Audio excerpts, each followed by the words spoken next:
आओ स्वाति, आओ। मैं सिर्फ ये देखने आई हूं कि जब लक्ष्मी अस्पताल में पड़ी, अपनी जिल्लत को अकेले झेल रही है, इस वक्त आप घर पर बैठे कैसे लग रहे हैं? आपको शर्म नहीं आती? तो मैं क्या करूं स्वाति? रात जब वो गुंडे लक्ष्मी के साथ मेरी आंखों के सामने बलात्कार कर रहे थे, तो मैं उसे बचाने के लिए लड़ते लड़ते मर भी ना सका। मैं जिंदा हूं और इस ख्याल से डरता हूं कि बाहर निकला तो लोग मुझसे पूछेंगे कि लक्ष्मी के साथ क्या हुआ। तो मैं क्या जवाब दूंगा? बोलो स्वाति, मैं क्या जवाब दूंगा? मनोहर श्याम जी, वही जो हुआ बेझिझक बेशर्माए कहिए। याद है उस दिन जब लक्ष्मी की उंगली पर एक मामूली सा घाव लगा था, आप कैसे तड़प गए थे? बलात्कार भी एक घाव है, उससे शर्माया नहीं जाता, उसमें मरहम लगाया जाता है। अगर आप कायर नहीं, आधे अधूरे आदमी नहीं, तो अस्पताल जाइए और अपने हाथ में लक्ष्मी का हाथ लेकर पूछने वालों से कहिए कि किसी औरत के साथ बलात्कार होना औरत के लिए कोई शर्म की बात नहीं, समाज के लिए शर्म की बात है।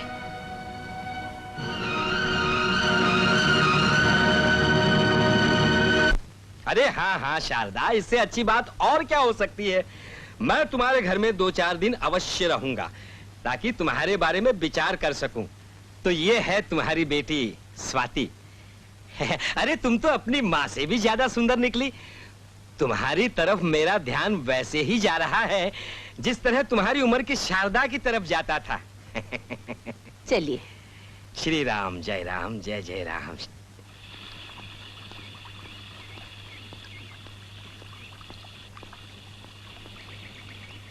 स्वाति जी, मैं वही राम मोहन उर्फ कॉमरेड तोड़फोड़ सिंह। अरे, आपकी दाढ़ी कहाँ गई? दाढ़ी तो कम वक्त वो रेवोल्यूशन के साथ चली गई। चलिए चाय पीते हैं। चलिए।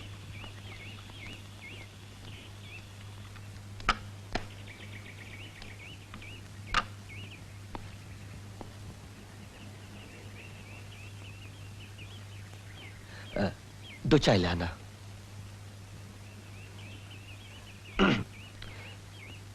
दरअसल मुझे आपसे 2 बातें पूछनी थी। एक ये कि क्या मैं आपको तुम कह सकता हूँ? ये पूछने के लिए 5 रुपए की चाय मंगाने की क्या जरूरत थी? वैसे भी मैं आप या जनाब में बिलीव ही नहीं करती। और दूसरी बात क्या है? वो बात तो तुम्हारी माँ से पूछने की है। क्या उन्हें भी तुम कहना चाहते हो? नहीं, अगर तुम्हें कोई एतराज ना हो तो मैं उनसे अपनी और तुम्हारी शादी की बात करना चाहता हूँ। मैं अभी शादी के लिए मेंटली तैयार नहीं हूँ राम मोहन। इसका मतलब ये कि मैं तुम्हें... नहीं नहीं, वो बात नहीं। तुम्हें तो मेरी माँ की कहानी मालूम है ना।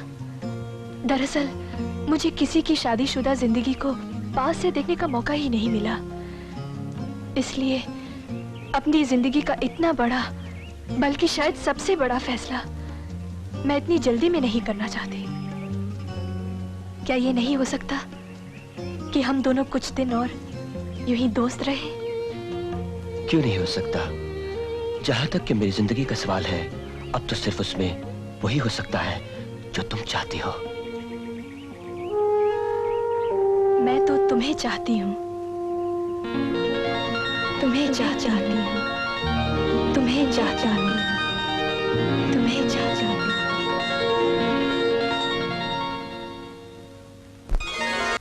मैया मैं नहीं माखन खायो, मैया मैं नहीं माखन। शारदा, आओ आओ आओ।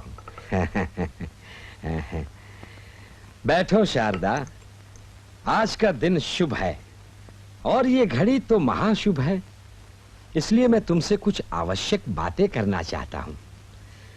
मुझसे तुम्हारा ये निर्जन जीवन नहीं देखा जाता। भला ये कोई उम्र है मित्रहीन जीवन व्यतीत करने की?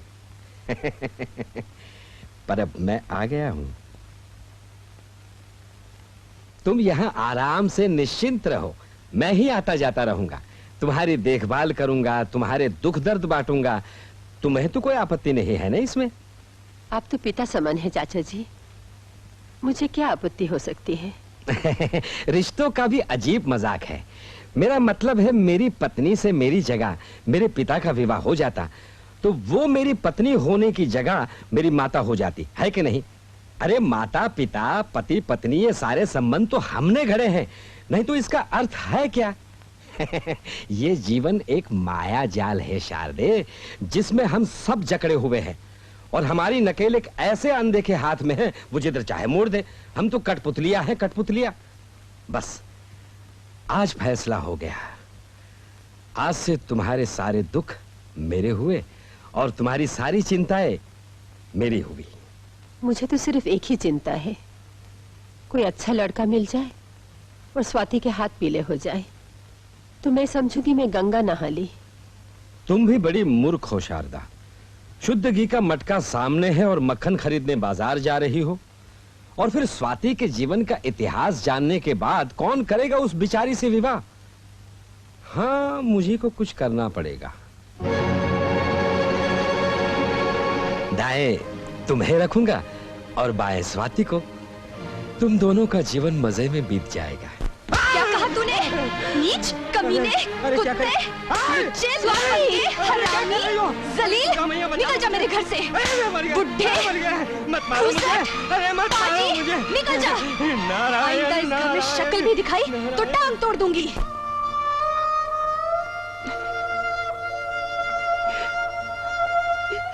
रोती क्यों हो माँ? उस घिनौने आदमी की बात का क्या बुरा मानना? उसका बस चले तो वह मंदिर जाकर देवी माँ की मूर्ति से भी लिपट जाए। हमारे पास अपनी आत्मशक्ति के सिवा कुछ भी नहीं है माँ, और ये आंसू उस शक्ति के दुश्मन है। हमें किसी दोस्त या रिश्तेदार की जरूरत ही क्या है? तुम्हारे लिए मैं हूं, मेरे लिए तुम। जी लेंगे हम दोनों, जी लेंगे।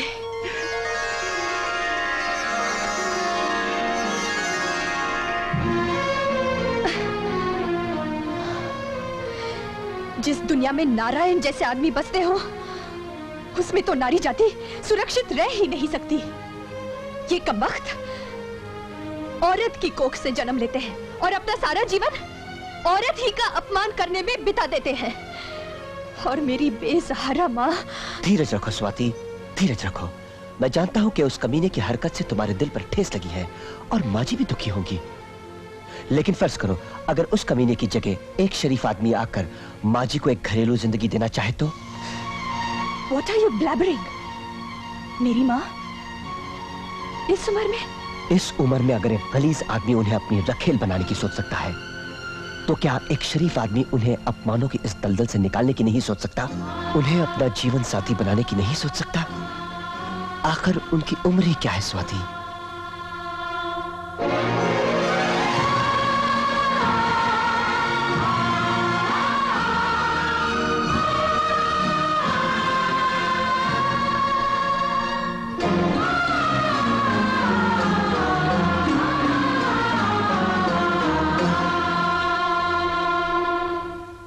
नहीं, ये नहीं, कोई दूसरा डिजाइन दिखाइए ना।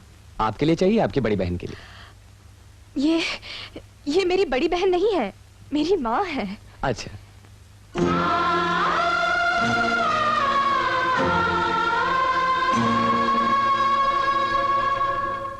हाँ, अरे शारदा, अरे माधवी, हाँ? कब आई? 1 महीना हुआ। अच्छा, हाँ। अब मगर तुम हो कहाँ? दिल्ली में थी ना? अरे तुम तो हिस्ट्री की बात करने लगी। मेडिकल का कोर्स करते करते वहाँ स्कॉलरशिप मिल गया और स्वीडन चली गई। Very good. वहाँ से लौटी तो सोचा कब तक यूं ही भटकती रहूंगी, शादी वादी कर लेनी चाहिए। यही का प्रपोजल है, सोचती हूँ यही सेटल हो जाऊं। ये स्वाति है ना? हाँ। नमस्ते आंटी। कितनी बड़ी हो गई है। हम जब बूढ़े होंगे बच्चों को जवान होना ही पड़ेगा। क्या कह रही हो?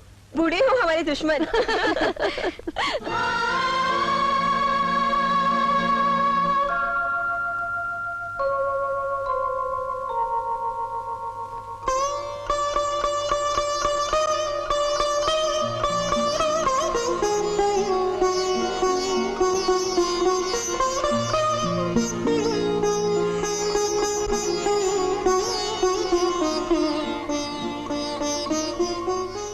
क्या देख रही है मेरी तरफ?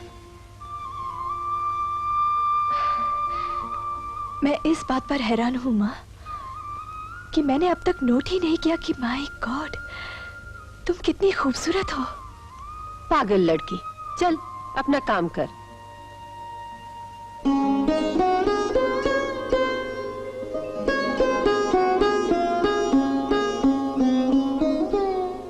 यूं क्या देख रही है मेरी तरफ? यूं ही बस देखने को जी चाह रहा है।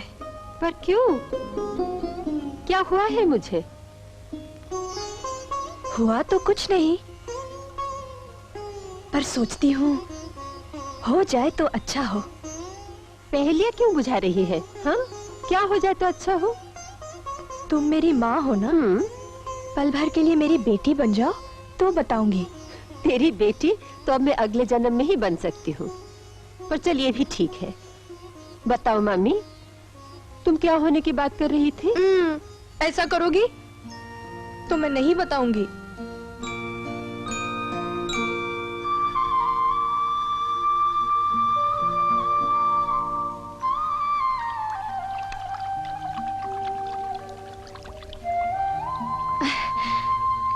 तू उस दिन क्या कहते कहते रुक गई थी? मैंने सुना है कि मई के महीने में शादी के शुभ मुहूर्त बहुत होते हैं।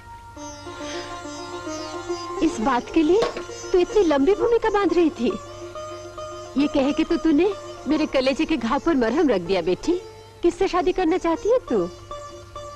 क्या शादी इतनी जरूरी चीज होती है माँ? शादी के बिना औरत के जीवन का कोई अर्थ ही नहीं होता। औरत एक बेल की तरह होती है बेटी, उसे सहारा चाहिए ही चाहिए। शादी से पहले पिता की शरण, फिर पति का साथ, फिर बच्चों की छांव। औरत अकेली रह ही नहीं सकती। तो फिर मेरे शादी करके चले जाने के बाद तुम्हारे साथ कौन रहेगा? अकेली हो जाओगी कि नहीं? अकेली क्यों हो जाऊंगी? तेरे साथ रहूंगी। और जो मेरे पति देव को ये अच्छा नहीं लगा तो कहीं और रह लूंगी। अकेली जान को रहने के लिए पूरा शहर थोड़ी चाहिए। लेकिन तुम्हारा अकेला रहना मुझे अच्छा नहीं लगेगा।